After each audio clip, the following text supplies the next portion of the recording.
आइए हम बेहद कड़वे समाचारों की प्रस्तुति करने के लिए तैयार हैं। मामला बड़ा अति रोचक है। देश के हालात बहुत नाजुक हो चुके हैं और न नेताशाहों को, राष्ट्रपति को, न जनता को परवाह। तो आज हम यहाँ पर कड़वे समाचारों की प्रस्तुति कर रहे हैं। ये नाजी गैंग की सरकार ने मोदी, अमित शाह और इनको के घिनौने कुकृत्यों ने देश के अस्तित्व को खतरे में डाल दिया। मामला बेहद रोचक है। और सबसे बड़ी बात एक बताते हैं कि पहलगाम हमले को आतंकी हमला क्यों नहीं माना जा रहा। अमेरिका की रिपोर्ट में आया कि ये आतंकी हमला नहीं था, वहाँ पर स्थानीय साजिशों का एक कांड था। बड़ी विचित्र बात हो गई भाई। अब ये क्या किया जाए। चलिए ये भी बात हम नॉर्मल उसमें लेते हैं, परंतु है बड़ी कड़वी बात। अब दूसरी बात यहाँ पर आई है,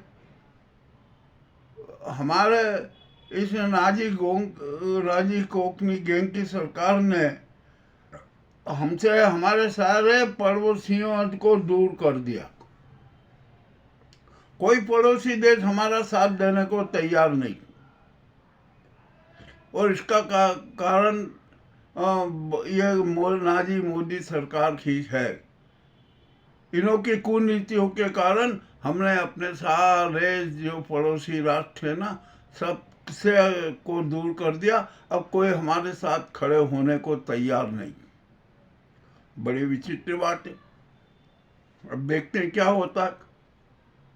और एक सबसे घातक बात, आज CDS ने को खुलासा कर दिया। वे एक समारोह में थे, पुस्तक विमोचन में, और उन्होंने एक बहुत बड़ी बात कह दी। उन्होंने कहा कि भारत के लिए बहुत बड़ा खतरा पैदा हो गया। कौन सा खतरा है ये भी हम स्पष्ट कर दें कि पाकिस्तान, चीन और बांग्लादेश का जो कॉम्बिनेशन बन रहा है वो भारत के लिए सबसे बड़ा खतरा है। चीन पाकिस्तान की पूरी मदद कर रहा है। बांग्लादेश में भी चीन का हस्तक्षेप बढ़ा हुआ है, वो वहाँ पर अपने अड्डे स्थापित कर रहा है। मामला तो बड़ा गंभीर हो गया ना। पाकिस्तान, चीन और बांग्लादेश, इन तीनों का कॉम्बिनेशन भारत के लिए बहुत बड़ा खतरा बन गया। ये CDS की खुली चेतावनी है। ये कोई हमारी कमजोरी नहीं है। ये नाजी सरकार की असफलता का बयान है कि अब हम किस प्रकार घिर चुके हैं। मामला बड़ा घातक हो गया। अब देखते हैं क्या होता है। कुछ भी हो जाए, अब कह नहीं सकते कि क्या होना है क्या नहीं होना है। तो चीन तो पाकिस्तान की मदद कर ही रहा, कोई शंका नहीं उसमें। स्पष्ट बात है, वो हथियारों से, आर्थिक हर तरह से मदद कर रहा। और हमारे जो प्रधानमंत्री जी है ना, चीन की गोद में बैठ रहे हैं। ये भी एक बड़ी अपने आप में अहम समस्या है, बड़ी कड़वी बात। अब यहाँ पर आ जाइए, हम अफगानिस्तान की बात करें तो चीन का अफगानिस्तान में भी भारी हस्तक्षेप हो रहा है। अब तो वहाँ चीन है ना, अपने पूरा फाइनेंस कर रहा है, अपने अड्डे स्थापित कर रहा है, अफगानिस्तान को पूरी मदद कर रहा है। तो ये भारत के लिए खतरे की बात है। और हम चीन के बराबर कहीं भी है ना इन्वेस्टमेंट कर नहीं सकते, आर्थिक मदद उसकी कर नहीं सकते। तो ये कारण है। अब आइए श्रीलंका की बात करें। श्रीलंका से हमारे बहुत अच्छे संबंध रहे, किंतु अब वे भी कड़वे हो गए। वहाँ पर भी चीन का हस्तक्षेप हो गया। चीन भरपूर मदद कर रहा है श्रीलंका की, हर तरीके से मदद कर रहा है। ये भी एक बड़ी गंभीर बात होगी। तो यानी हमारी अब सीमाएं भी सुरक्षित नहीं रही, इसका ये मतलब आता है साफ। और हमारे यहाँ तो ये नाजी गुजराती गैंग है ना, ये हिंदू मुस्लिम में ही उलझी हुई है। सारे विश्व में हमारी थू थू हो रही है। और अब तो मुस्लिम राष्ट्र भी, क्रिश्चियन राष्ट्र भी सब हमारे खिलाफ हो गए। और ये खिलाफ क्यों हुए, इसका भी प्रमुख कारण इस नाजी सरकार के और संघ के उन्मादी चिंटू ही हैं, जिनका मैं स्पष्ट नाम बता दूं, बजरंग दल और व्हीप। इनके कारण भारत की पूरे विश्व में छवि खराब हुई है। अब हमारे साथ कोई खड़ा रहना नहीं चाहेगा, हम अकेले क्या करेंगे। और अमेरिका तो भारत पर दबाव बनाए हुए, मोदी की नस अमेरिका के हाथ में क्या। अमेरिका जानता है कि यदि हमसे ज़्यादा मोदी ने गड़बड़ की ना, तो हम सारे कांड उजागर कर देंगे, और हो ही रहे। अब देखिए, अमेरिका से ट्रेड समझौता होने जा रहा, ये भी एक होगा ना, तो उसमें भारत को बड़ा झुकना पड़ेगा। दूसरी बात, ट्रम्प के इशारों पर मोदी को नाचना पड़ेगा, और वे नाच रहे हैं और नाचेंगे, ये भी एक बड़ी दुख भरी बात है। अब यहाँ पर अमेरिका से है ना बहुत सारा आयात होगा, तेल का भी आयात अमेरिका से किया जा रहा है। तो हमें अमेरिका का तेल महंगा है, तो हमारे देश में तेल भी बहुत महंगा हो रहा है। और पेट्रोल, डीजल और फ्यूल ऑयल है ना, ये बहुत महंगे हो जाएंगे। ये हमारी सरकार की विफलता का एक प्रभाव है। अब आ जाइए और बातों पर कि आखिरकार हमारे देश में हो क्या रहा है। अब अमेरिका से नॉन वेजिटेरियन मिल्क, दूध भी आएगा, और भारी मात्रा में आएगा, वो सस्ता भी रहेगा, सस्ता पड़ेगा। तो हमारे यहाँ के जो दुग्ध उत्पादक है ना, डेयरी है, इनके सामने भी बड़ा संकट खड़ा होने वाला है। ये नए ट्रेड समझौते में होगा, और ऐसा होना हमारे देश के लिए दुर्भाग्य की। हमारे यहाँ से दूध आता है ना, वो तो उसको तो हम वेजिटेरियन मानते हैं, किंतु जो अमेरिका से दूध का जो आयात होगा ना, वो नॉन वेजिटेरियन होगा। देखिए अब क्या होता है, क्या नहीं होता है। आगे हम बात करेंगे कि क्या होगा, क्या नहीं होना वाला है हमारे देश में। और ये मोदी सरकार है ना, ये नाजी गैंग की सरकार इस देश को तबाह करने पर आमादा है, तबाह कर चुकी है। देखिए, ये संविधान की हत्या करने पर आमादा है, सनातन धर्म की हत्या करने पर आमादा है, जितनी भी संवैधानिक संस्थाएं उनकी हत्या करने पर आमादा है, सनातन धर्म की हत्या पर करने पर आमादा है। और जो ये उन्माद की राजनीति फैलाई जा रही है ना, ये भी एक बड़ी घातक बात है। और सबसे खराब बात तो यह है कि ये नाजी गुजराती गैंग देश में हिंसक गृह युद्ध फैलाना चाहती है, उस गृह युद्ध को मूर्त रूप देना चाहती है। ये भी हमारे लिए सबसे बड़ी खराब बात है। ये भारत को तोड़ने की साजिश है, भारत के अस्तित्व की हत्या करने की साजिश है। ये जो मोदी जी का जो कहते हैं ना कि विदेशों में डंका बज रहा है, डंका बज रहा है, अरे वो सारा ढोल ही फूट गए, वो तो ढोल ही गायब हो गए कि कहाँ है वो ढोल। मजेदारी की बात हो रही है। अब क्या किया जाए, इसका उपचार क्या किया जाए। और हमारे यहाँ पर जितने उन्मादी और जो नाजीवादी चिंटू है ना, उन पर किसी प्रकार की कोई कार्रवाई नहीं की जा रही। क्यों नहीं की जा रही है, क्यों नहीं कानून बनाया जा रहा है? क्योंकि सारे यदि कानून बना दिया जाए तो ये सारे भाजपाई और जो उनके जो चिंटू है ना, वो सब गिरफ्त में आ जाए। इसीलिए केंद्र सरकार भी कोई कानून नहीं बनाना चाहती हेट स्पीच को लेकर, उन्माद को लेकर। अब किया क्या जाए आखिरकार। अब यहाँ पर जनता क्या करेगी? और जनता भी तो यथास्थितिवादी हो गई है, सब कुछ सहन कर रही है। मुझे तो ऐसा लगता है कि हमारी जनता है ना, भारत की जनता कोमा में आ गई है। वो कुछ विवेकवादिता से सोचने को तैयार नहीं, निर्णय लेने को तैयार नहीं। और ये राजनीति और धर्म के पंडे और गुंडे किस प्रकार का आतंक फैला रहे हैं, मामला बड़ा विचित्र है। ये देश में जो नाजी मोदी सरकार है ना, और जो उनके फालतू चिंटू हैं और ये संघ के, हम तो सब इनको है ना स्वदेशी आतंकी मानते। और आपको एक बात और विचित्र बात बताऊं कि संघ का कहीं भी पंजीयन नहीं है, हमारे देश में भी पंजीयन नहीं है, और खरबों की संपत्ति का मालिक है। अमेरिका में अपनी लॉबिंग करवाता, लॉबिंग कराने के लिए 3.25 करोड़ की राशि भी दी, और उसी कंपनी को दी जिसकी लॉबिंग जो पाकिस्तान के लिए भी लॉबिंग करती है और भारत के लिए भी लॉबिंग करती है। मगर आपको आश्चर्य लगेगा कि अमेरिका में संघ पंजीकृत है, क्योंकि वहाँ बिना पंजीकृत संस्था के आप लेन देन आर्थिक प्रवाह नहीं कर सकते।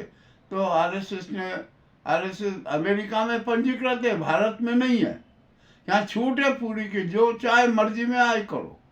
मामला तो बड़ा रोचक है। अब मोहन भागवत क्या जवाब देंगे? वो भी जवाब नहीं दे सकते, और वो तो अस्तित्वहीन हो गए। संघ का रिमोट तो इस गुजराती नाजी गैंग के हाथों में। अब यहाँ पर जो उनके जो चिंटू हैं ना, ये अनेक अनेक प्रकार के नाटक कर रहे हैं। कहीं हिंदू सम्मेलन कर रहे हैं, कहीं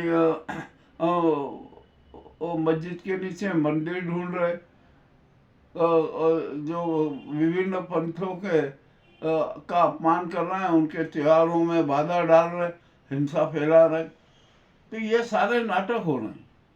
ये देश के लिए अति घातक है। अब तो जनता को सोचना और समझना पड़ेगा और निर्णय लेना पड़ेगा। अब महानिद्रा त्यागना पड़ेगी। अब समय नहीं है महानिद्रा का। अब तो विवेक दीप प्रज्वलित करके आत्मदर्शन करना पड़ेगा, आत्मचिंतन करना पड़ेगा, राष्ट्र का चिंतन करना पड़ेगा, कट्टर राष्ट्रवादी होना पड़ेगा। ये कट्टर है ना, ये कट्टर जो स्वार्थवादी हम जो बन गए ना, ये हमारे लिए अति घातक है।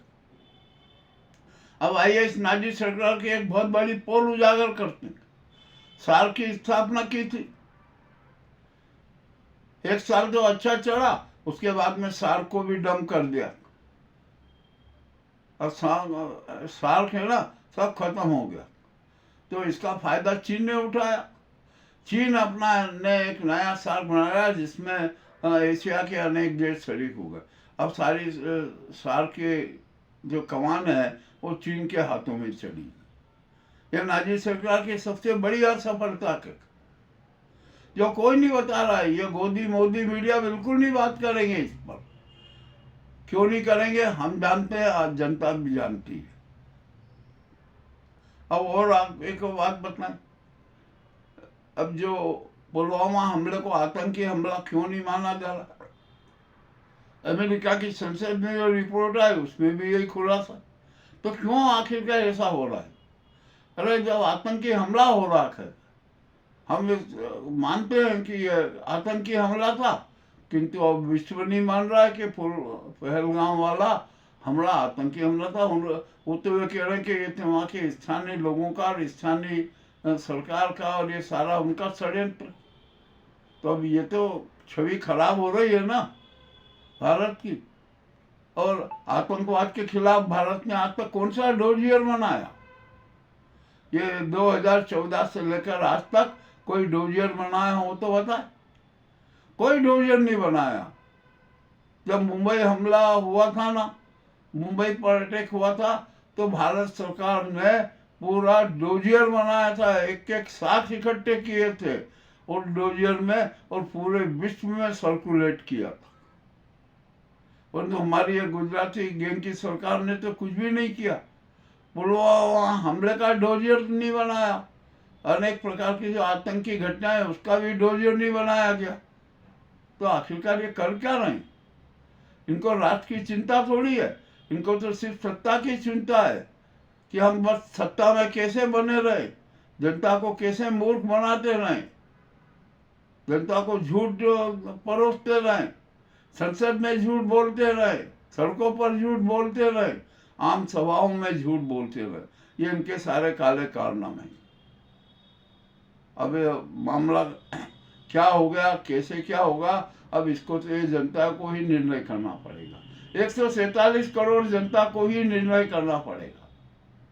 चले, अब ये भी बात हमने आपको बता दी।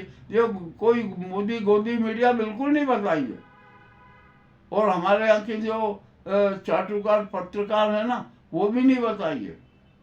मामला तो बड़ा उच्च स्तर पर हो गया, और हमारे देश की जो गरिमा जो थी ना, जो अस्तित्व था, जो बड़ी मुश्किल से तैयार किया गया था, अब उसको भी इन्होंने मिटा दिया। ये नाजीवादी है, मुसोलिनी इनका देवता है। मामला तो बड़ा विचित्र है भाई, क्या किया जाए क्या नहीं किया जाए। और यहाँ पर हमारे विपक्षी दल जो हैं वो भी नहीं समझ पा रहे कि क्या हो रहा है ये देश के साथ, कितनी बड़ी गद्दारी हो रही है। कुल 10-20-22 धन कुबेरों को और धनवान बनाया जा रहा है, उनके लिए पूरा खजाने खोले जा रहा है। अब तो बैंकों में भी केस का संकट आने लगा था। कैसे, क्यों आ रहा है ये? क्योंकि सरकार की गलत नीतियों के कारण आ रहा। अरे बैंक पर जमा नहीं होता और उससे हजारों गुना आप कर्ज बांट रहे हो। क्यों बांट रहे हो कर्ज? और कर्ज भी किनको? जो इनके चाहते हैं, जो कारपोरेट्स हैं, जो करोड़ों का धोखा देकर फरार हो रहे हैं, खा गए पैसा, और फिर भी इस भारत सरकार ने उनको सुविधाएं दी, उनको छूट दी।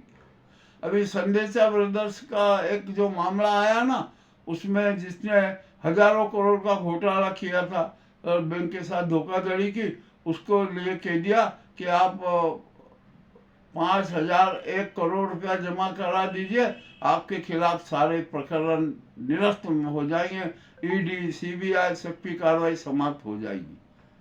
अरे आप क्या गरीबों के आप कर्ज माफ नहीं कर रहे हो, किसानों के कर्ज माफ नहीं कर रहे हो, और पूंजीपतियों के कर्ज माफ कर रहे हो। ये भी अपने आप में बहुत बड़ा धोखा है जनता के साथ, राष्ट्र के साथ।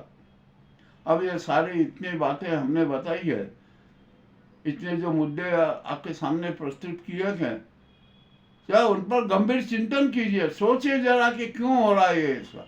देश में महंगाई चरम पर है, और देश के हर प्रदेश के हर क्षेत्र में, यहाँ तक ग्रामीण अंचल तक में भी, पंचायत स्तर तक में भी परिवार सुख चैन से नहीं सो रहे हैं। क्या कारण है? यहाँ पर प्रदूषण चरम पर गए, मगर उसकी चिंता नहीं है। इनको तो अपनी सत्ता की चिंता कि हम बस सत्ता सुंदरी हमारे अंक पास में ही बंधी रहे, उसी के लिए सारे प्रयास किए जा रहे। आप करते रहिए भाई, अभी जनता है, अब जनता के हाथ में है। हमारा काम है सच को सबके सामने प्रस्तुत करना। हम सच सबके सामने प्रस्तुत कर रहे हैं। ये तो अब जनता को निर्णय करना पड़ेगा कि हमें क्या करना है, हमें कौन सा कदम उठाना है। ये भी मामला बड़ा विचित्र है। अब आ जाइए, मैं चुनाव आयोग, वोट चोरी, सरकार चोरी का बात करता हूँ। हमारे यहाँ के चुनाव आयोग, ये ज्ञानेश गुप्ता के, ये अपने आप को बहुत बड़ा विद्वान समझते हैं, बहुत बड़ा शातिर खिलाड़ी समझते हैं, और इतना झूठ बोलते हैं, इतना झूठ बोलते हैं कि जिसकी सीमा नहीं। शायद मोदी ने इनको ट्रेन कर दिया होगा कि तुम ऐसे ऐसे झूठ बोला करो, अमित शाह ने कह दिया होगा तुम ऐसे ऐसे झूठ बोला करो, और उसी के आधार पर ये ज्ञानेश कुमार गुप्ता भी झूठ बोलने में बहुत आगे हो गए। अब आइए, यहाँ पर हमारे यहाँ पर SIR के नाम पर क्या क्या नाटक हुआ। ठीक है, हो रहा है।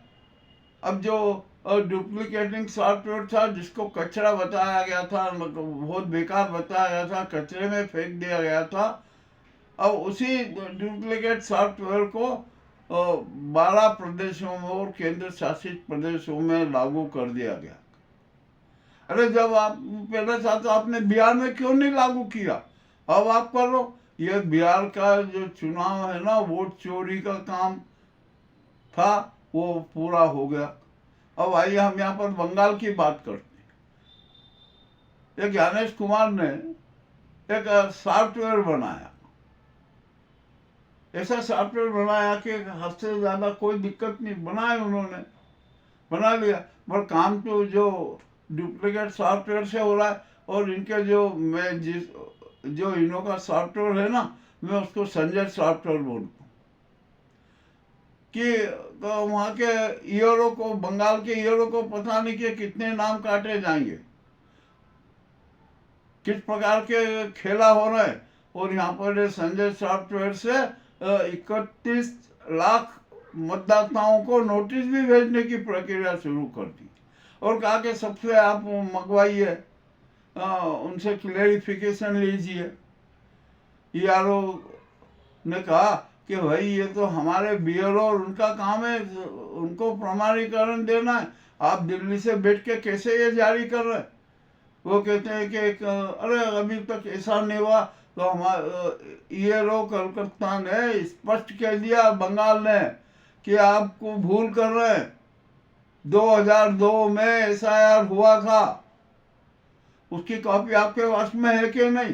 तो चुनाव आयोग कहता है कि हमारे पास में कुछ भी ऐसा रिकॉर्ड नहीं है। मगर ईआरओ बंगाल ने कहा कि हमारे पास में पूरा रिकॉर्ड है, उसकी हार्ड कॉपी है। जब चुनाव, बंगाल का चुनाव आयोग कह रहा है कि 2002 में एसआईआर हुआ था और उनके माता पिता, उनके सारे मतदाताओं के नाम थे, सारा सब विवरण है, तो आप ये 31 लाख लोगों के नाम कैसे काट रहे? 58